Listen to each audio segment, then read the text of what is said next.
You guys know me for the most part. I like to move around a lot. I like to use my hands. I like to talk with my hands. You might think I'm Italian. Actually, I'm not.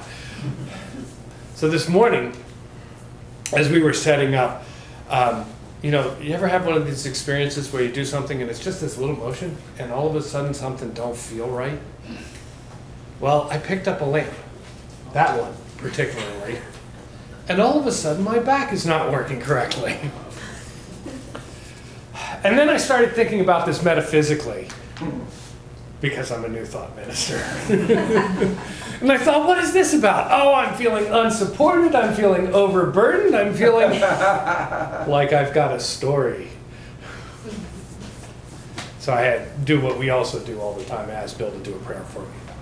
And while I can say that I'm still holding on to my story a little bit, it's getting better. Hey. It's getting better. It's good stuff.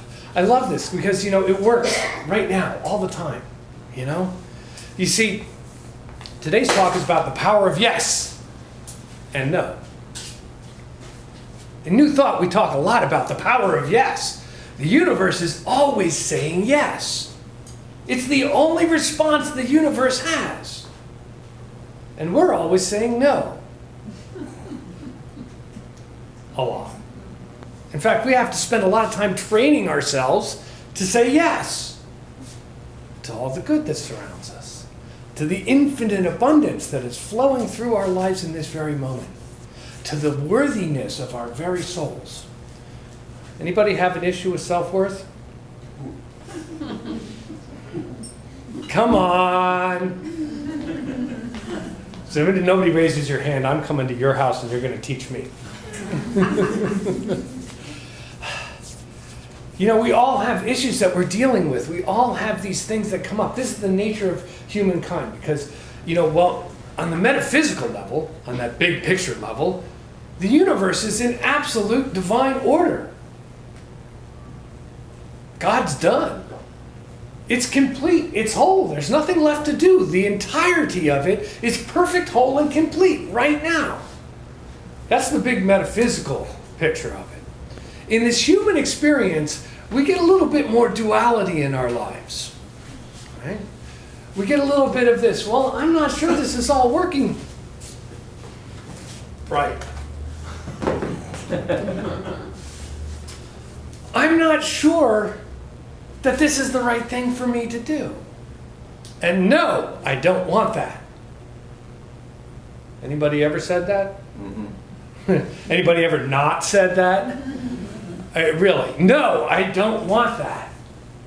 So what I was thinking about is this talk title came to me about a week and a half ago because we were talking about yes. And we're always saying, and we believe it absolutely sincerely, that the universe is always saying yes. So why is it that we are saying no all the time? Why do so many no's show up in my life and in each one of our lives? And I figured it out, I think. I figured it out. It's because it gives us the opportunity to identify what it is we don't want to be experiencing. Right? So we live in a world where there is contrast. There's an infinite goodness that surrounds us, but our lives as human beings has a lot of contrast, right? Where things rub up against each other. Hopefully not your automobile. But there's challenge and conflict and decisions and choices to make in each moment of our lives, and we can choose how we're going to think about it. But when we don't know what we want, sometimes we need a little clarity on that, right? And this is where the no comes in. So we experience something that we may have a story about, my back, Edween's problem in her younger years, whatever you may be working on forgiveness for right now. We experience that as a definitive way of saying, I don't want that anymore. But the universe is not going to respond to that. Well, it will, but you're not going to like the answer. I don't want that anymore. Yes! So what do you get? More want. The same thing keeps happening over and over again, and we wonder, why isn't this changing? It's because in our personal lives, no has the power of clarifying what it is that we want to experience by showing us what it is that we don't want to experience. But the universe is only going to respond to a positive. It is only going to start responding and moving into your life when you start replacing "I don't want this" with "I do want that." Right? Ask and it is given. It's an old saw. It's been around for a while. But when we have this idea and we shift from this place that we don't want to be and we start filling our thinking, that's the key, right? So when we're on the don't want, what are we thinking about all the time? The thing that we don't want, right? That was so terrible to me. It felt so bad. I'm so pinched by finances. Nobody understands me. Nobody loves me. Life is terrible. And we just keep going on and on and on and on. Anybody got that tape that plays? Anybody got a specific tape that plays in that direction? I got about, I'm not going to tell you how many. And this is what we're asking of the universe. We're asking to receive more of these things to get even clearer on the fact that we don't want this. I'm going to give you a little out here. If you don't like something, start changing it now. Don't wait for it to become more painful. You don't have to be a martyr. Universal, ultimate, unconditional love doesn't care that you're a martyr. Really. It wants you to be the dynamic, magnificent light of love that you are. Always. It wants you to be that creative power of the universe that is channeling through you to be the unique gift that you are bringing to this experience of life. To share all of your talents, to share all of your insight and love and wisdom and joy that is the nature of a human being in this planet. And you have that opportunity every moment to go away from this, I don't want to be that. Because sometimes, like sharing all of that good that you are, that too can be a little scary. Anybody been overwhelmed by a great idea? Oh, I don't want to do that. That might actually work. And then what I'd have to do? I don't want to be prosperous. Think of all the problems those rich people have. I mean, what a terrible thing. I don't really want to be loved because think of all the commitment and consideration I'd have to give to the people around me. Rats. And we go on and on about that. We could be scared about all this beautiful stuff that we are, that we're not saying yes to in our lives, and just withhold.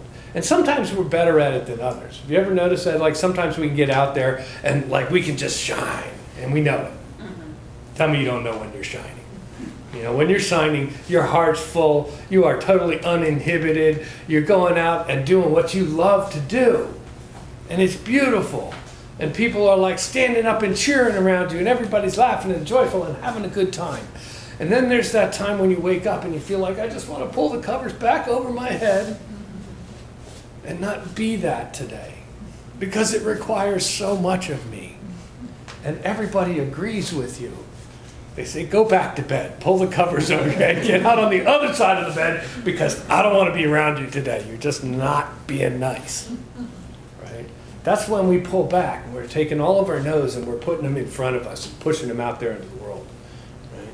Instead of all of our yes. And bringing that out into the world and standing with that idea. So there's this thing that happens for me, and I'm sure it happens for everybody else because I'm just an average human being, so I work from the average of humanness. There's this thing that happens where I can be on the fence about something. Right in the middle between yes and no. I'm trying to figure out what it is. See, I've done all the no work.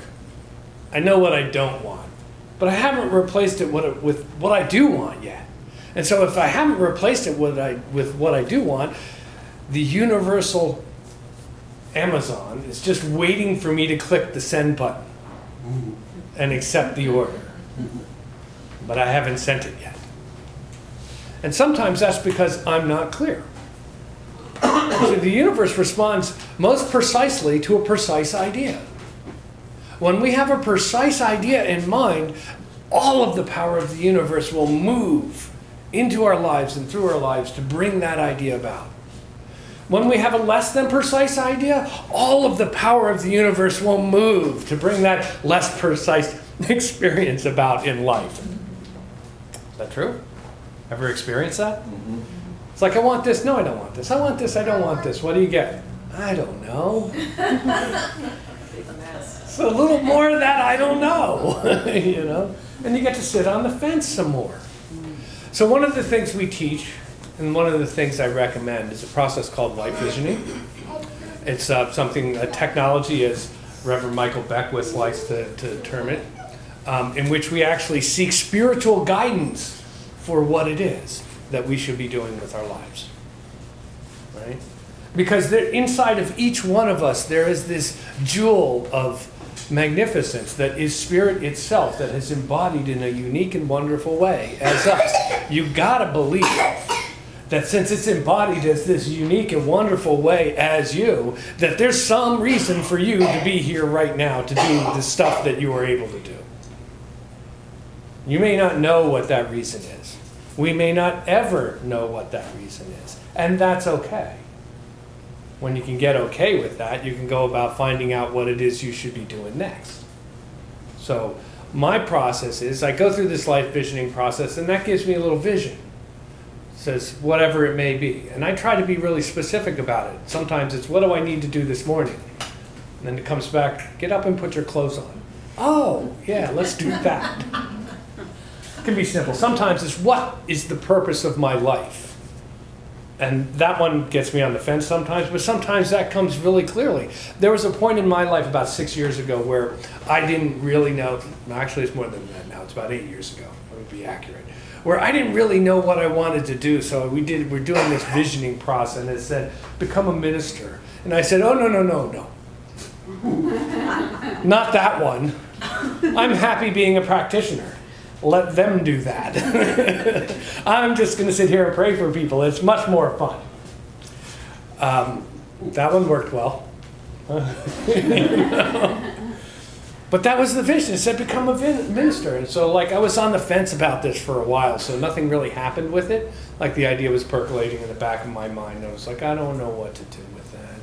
And then, I finally said, okay, I'll say yes to this. And within weeks, several people showed up, and a ministry class was pulled together specifically for those people, and we went through ministry training.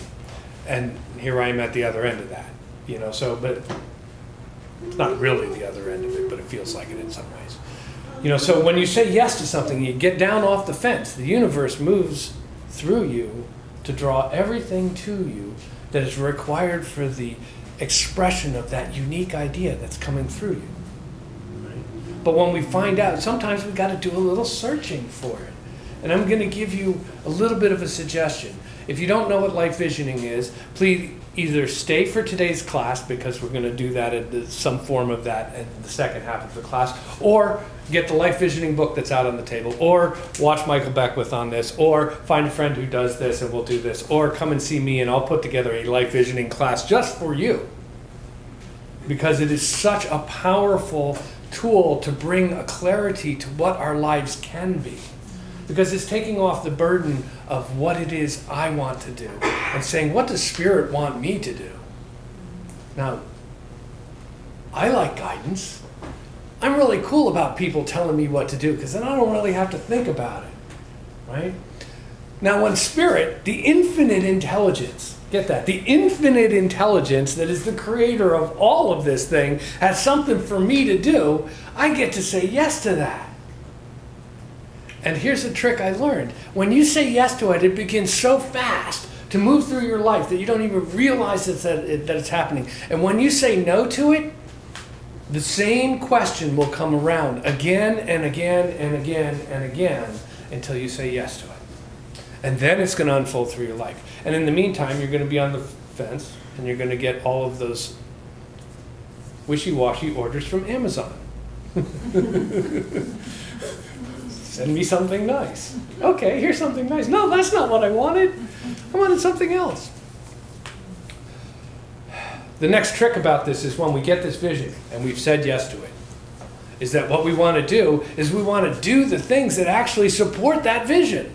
So I want to lose weight, right? Supersize that. These don't go together.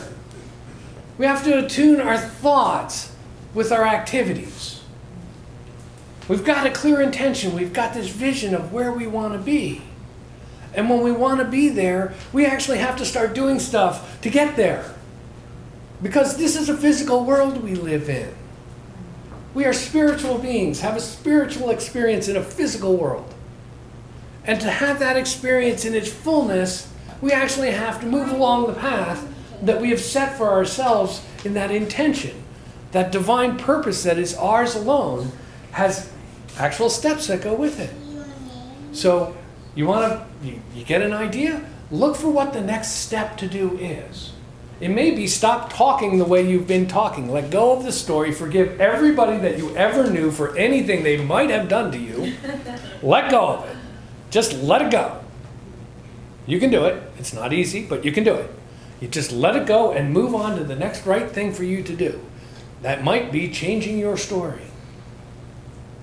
From the martyred woe is me to I am an empowered soul doing my life's purpose today. It's as simple as that. Change the words to start with so that your words are now aligning with your thoughts. And I'm going to guarantee you that if you start doing those two parts, the opportunities to take the physical steps to create the dream that you have will present themselves, because that's how the universe works. We get an idea, we move in the direction of that idea, and the universe fills in the gaps. Right? I want to be prosperous. I don't know. Buy a lottery ticket. Or some other avenue that is going to help you to be prosperous. I want to be loving. Well, go out and be loving. Hang with your friends, meet some new people, all that kind of stuff, and be loving instead of critical and judgmental, and see how that works in moving your life towards being in love. I want to be creative. Okay, do it. Don't just sit on it. Go get your pad, your paint, your musical instrument. Go get your hammer. Go get your accounting program. I don't care how you're creative. If that's what lights you up when you're feeling creative, use that tool and use it. Move in the direction of your dream. You see, when we go all in on this idea of saying yes to our good and letting go of the no that you can't have that, the universe is this infinite power that's going to supply everything that's required for that yes to come into our lives to make our lives that wonderful experience we always dreamed it could be. Yeah. So I invite you, as you go about your week, to spend a little time each day asking, what is my purpose? And listen to the answer. And let it draw out of you the beauty that you are, the glory that you are. Let it be that guidance and that light that gives you the next step to take in your life. Because you're all beautiful. You're all divine expressions of a perfect, whole, and complete idea. I know this, and so it is. So it is.